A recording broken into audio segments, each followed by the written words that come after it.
Good morning, good afternoon, and good evening to those of you joining in from various parts of the world here. And with that, I'll go ahead and introduce our speaker for today, Prabhakar Mahesan. Prabha has spent more than a decade in the manufacturing space, working across heavy machineries, automotive, and the aerospace industries from design to product development life cycle. Before joining Entitle, he worked with a B2B SaaS startup in the manufacturing space and played multiple roles from product engineering, customer success, implementation, and pre-sales. With that, Prabha, over to you. Hey, good day, everyone. So I will jump onto the topic, and that's going to be quite interesting. So there are a few things that I want to connect using this webinar, right? What are the key takeaways, right? How can we optimize the aftermarket operations with service bill of material? And then the other notion I want to bring here is there are three connected joints that I want to talk about. One is the service bill of material. The other one is the install base and aftermarket. So what is the relation between this triangle, and how do people get more benefit out of it in terms of revenue by having a good visibility of a service bill of material in an install base? That is what I'm going to focus more on. So what is service bill of material? Many of you know about it, and I'm pretty happy to talk about it because I started my career creating bill of materials for an R&D for an manufacturing space. So service bill of material is nothing but the parts which are required for that asset or equipment to get repaired or replaced by the service team or the service technicians and so on. So it gives you the history of which parts to be replaced, and to get more information. If you look at this particular slide, I've come up with a table which is quite exhaustive, right? There is always a differentiation between an engineering bill of material that you see on the left. So what happens is, these are all the different parts that constitute an assembly of an asset. Now, if I want to talk about one particular component, which is generator assembly, and want to have a servicing done to this, or I want to understand what are the parts that is related to this to get replaced or serviced, then the service bill of material is going to be completely different. And this generator assembly is broken down into multiple parts. Generator unit is one, and then filter, primary filter, secondary filter, and more information that is very unique from an engineering bill of material to service bill of materials is you'll be seeing the kit part numbers. In many cases, you can buy this as a kit and replace that as a kit. And the other information that is quite different is in an engineering bill of material, there could be a quantity one, and there could be no quantity because this could be one of the assembly in the part. But whereas in service bill of material, it is always different. The number of units that we use, the number of parts that is very focused on the servicing is completely different. And many of the times the disconnect happens where we do not know if I can use an alternate part number as well, right? If this particular part number is not there, instead of 101, can I use 110? We'll have supplier information, the cost related information, lead time information.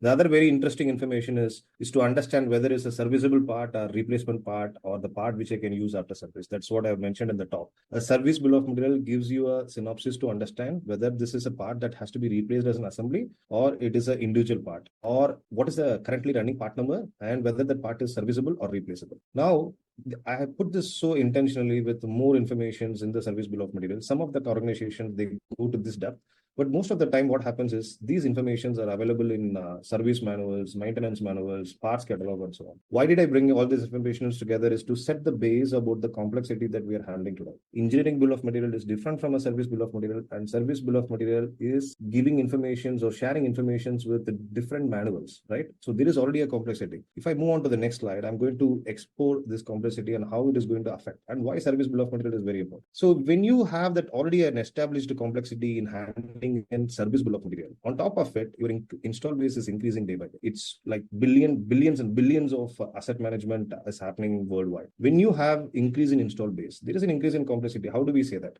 Let me give you an example of a semiconductor manufacturing. A company that is producing semiconductor manufacturing assets, the service bill of material is going to be different for different machines. It is not going to be the same. So the complexity is different. Machine configuration is different. When you increase the complexity, the first thing that get impacted is the uptime of the machine. You just look back and think about what is the end objective that the customer wants to achieve by doing all this. The customer wants to have a 99.99% of uptime of his machine, which means continuous run 24/7. That is the end objective. To meet that end objective, there are a lot of components that need to be added to that, and service bill of material is one of the very critical use case. On what note? You need to know which are all the right parts and components required for servicing, parts identification, install base forecasting. This is very important. Install base forecasting is going to give you a good visibility of your spare parts inventory management. How? Because my install base is going to have the complete history of the assets I have, the service contracts, the warranties, the contacts, the locations and accounts, and so on and so forth. This gives you the visibility of the complete asset management, the connected asset management, right? Install base is nothing but a connected asset management. So I will know which part is required for which asset and when it is required, where it is required, and all this information. So install base forecasting plays a very major role in spare parts inventory management. Efficient repairs by technician, right parts at the right time. Quality assurance. All of us know, most of us drive a car. We don't go and procure a third party aftermarket product or part because it doesn't come to the compliance of the genuine parts in terms of warranties and everything. So you need to have the visibility of, are you getting the right part? Are you getting the genuine part, which is going to be which is going to take care of your compliance and requirements. Aftermarket parts sales. This is going to be a huge opportunity in terms of how you're going to boost your revenue of your aftermarket parts sales, upselling and cross-selling opportunities. I'm going to talk more about all of these things in a bit. We spoke about service bill of material, how it is linked and how it plays a multiple hats across different use cases, right? Now, let me tell you something very informative in terms of how these are all collated together. Now, you see, any companies, at least I come from manufacturing space and have been in startup for quite a while, and whoever customer, whichever part of the world I speak to, ERP, when a customer is having an ERP system, they think that their digital thread is completed. They're completely digitalized. Their install base is completely taken care of. That's not the case. ERPs are more for transactional credit or information data. They are not the data that you can take it for processing. It is only for information. And if you look at FSM, field service management tools, they are going to have your service contracts and warranties and everything. And CRM is going to have all your data about the customer, the clients, and the locations, and all the contacts and everything. So already there are set of different sources which are doing their activity in a very siloed way. Now, none of the systems so effectively handle the service bill of materials today. You take an ERP, it is more inclined to the manufacturing bill of material or an engineering bill of material. They don't handle, most of the companies, I would say, they don't handle a service bill of material in any of these tools in a very effective way. That is one point to keep in mind, because that is where I'm going to move forward. Now, the second thing, if you look at all this information, which are critical for the install base, which is assets, surveys and warranties and part details, masters, transaction history, you name all this category. What is the single pivot that you see here? The single pivot that I see here is a parts. The single pivot I see here is the bill of material. The single pivot I see is a service bill of material. That part and service bill of material is going to be there in everything. You want to know about assets and equipments, you need to know the parts. You want to talk about service contracts, you need to know about SBOM, warranty details, SBOM, part master, SBOM, transaction history, SBOM, everything. So parts and service bill of material play a major role. And to have a system which is going to connect all your data sources, information from all the data sources to a core install base, on top of it adding value to the service bill of material, is going to be the single source of truth. And we call that as install base 360, and that takes care of everything. So that's what I said. I'm not talking about a service bill of material and an install base. I'm talking about a service bill of material management in an install base. How effective it is going to be, how it is going to drive revenue. That's a topic we are discussing today. Moving on to the next slide, put a poll question here, and what we would like to understand from all of you. Do you have a system in place that integrates your install base and service bill of materials, like combined together in one single platform? Do you have a system today? It's exactly the reason I started with the triangle of talking about aftermarket, service bill of material, and install base. These three are never connected together, and systems and the data sources that is handled today are not capable of connecting it. And you will have a system which takes care of your install base, or you will have a system which takes care of your bill of material, or a system which takes care of your service contracts and warranties and everything, the field service related. But there is no system that takes care of this triangle together, right? That is going to be a very unique future or a capability for a B2B SaaS platform. So how do we do it? How Entitle brings visibility and management of service BOM? You all know that we do a lot of aftermarket install base intelligence with Entitle. We are completely automated and all these things. Now, this snapshot that you see on the screen, let me take you through on the first snapshot. This is a place where for a particular location, I'm able to have the details of my equipments, parts, service, contracts, warranty, contacts, opportunities, all this information is about the install base. Now I have the service parts also. So what happens?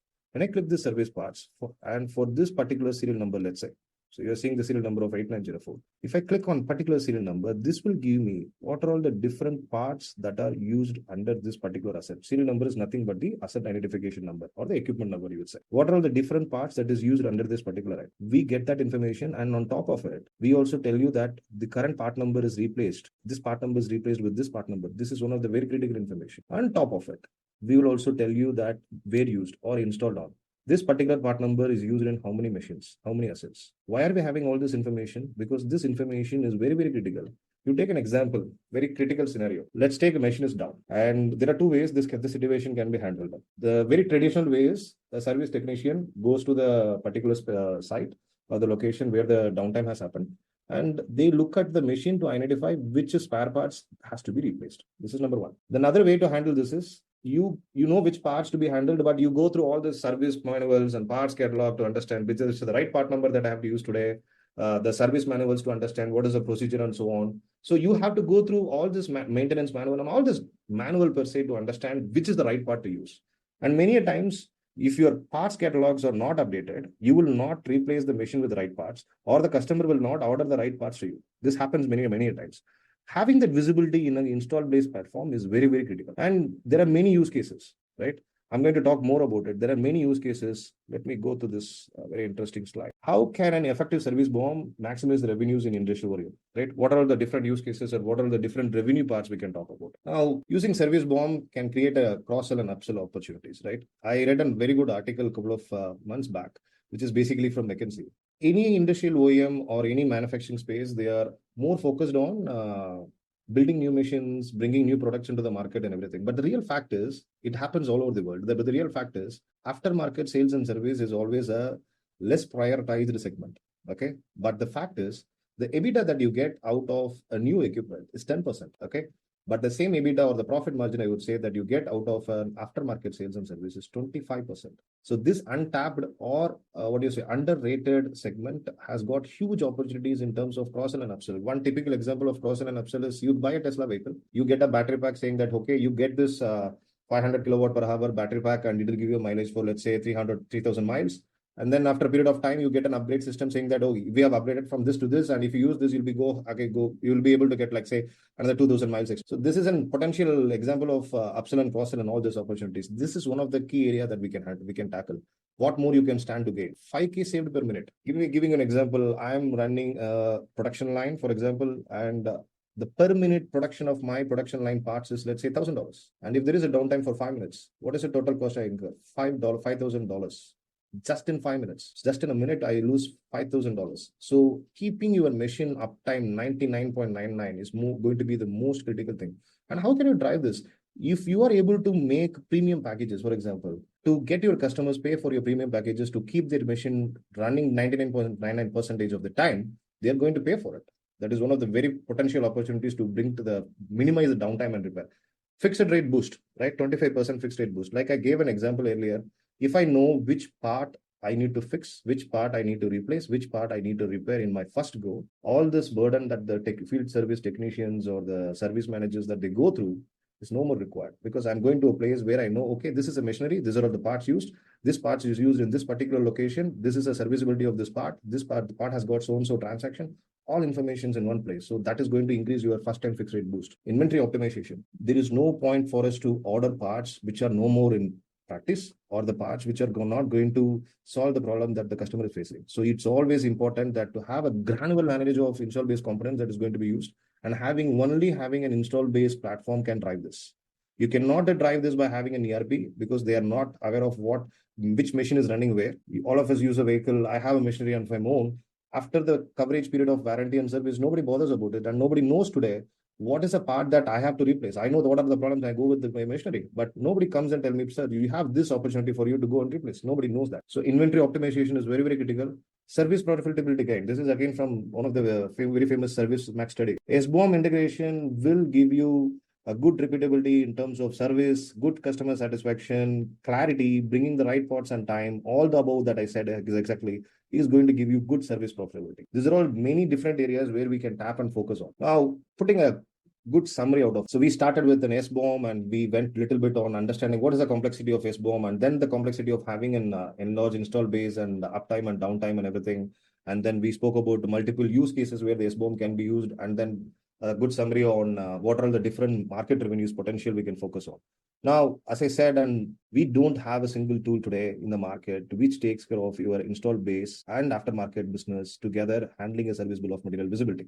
And that is where Entitle is an AI-powered tool, right? And when we say we are an AI-powered tool, it's not the myth that we are carrying for, but we are a well-structured B2B SaaS product for specifically catered for aftermarket. We bring a lot of intelligence. Our AI model brings a lot of data analytics insights. It's all about decision making. It's all about increasing your profit and margin. That's what we are all about.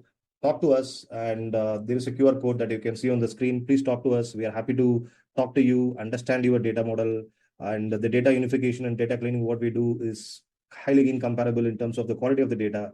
And we'll be able to get with you. Our team can talk to you and understand what is your pain area and try to solve this. Thanks again for all your time.